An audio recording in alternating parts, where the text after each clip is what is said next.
izlesin onu ya. Ya resmimi çekemez öyle ya.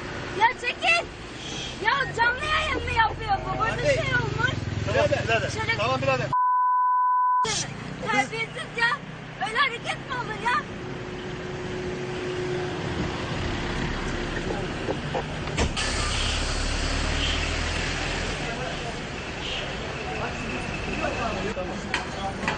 Ben önündeyim, tamam mı? Köşeye. Ya ne yaptın? Geç bu konuda. Geç sen de ona. Boş yaptın bu. Şuradan dur abi. Bayanlar Tamam. Bir dakika ya. Ama geriden çek. Ya bu mahallede geri zekalı bu mahallede. Aç yüzünü aç. Ben böyleyim. Komşularım tanıyorum. Ruslar bir şey var orada. Allah Allah. Benim bir şeyim yok ama.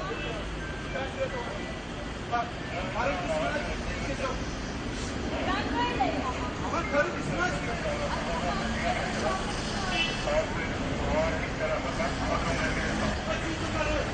Aç yüzünü. Annem güler. Anne nereye gidiyorsun? Annem güler. Nerede oturuyorsun?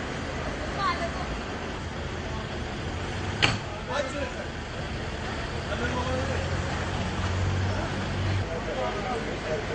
Ben burada oturuyorum annemin.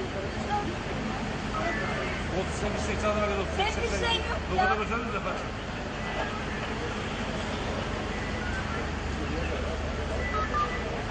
Ben bu burada oturuyorum burada.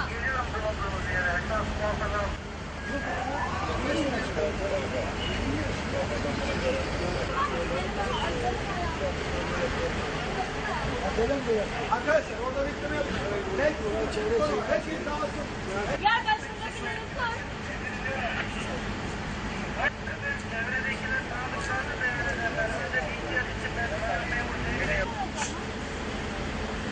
Benim bir şeyim yok ya.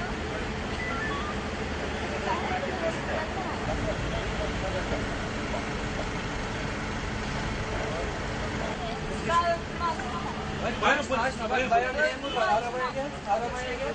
Gel başındakileri sor o zaman. Ama bir kabaca üzerinden bakalım.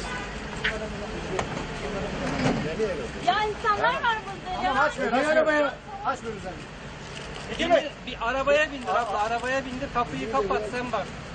Ablacığım arabaya bindir. Sen de geç sen de. İnce arama ince.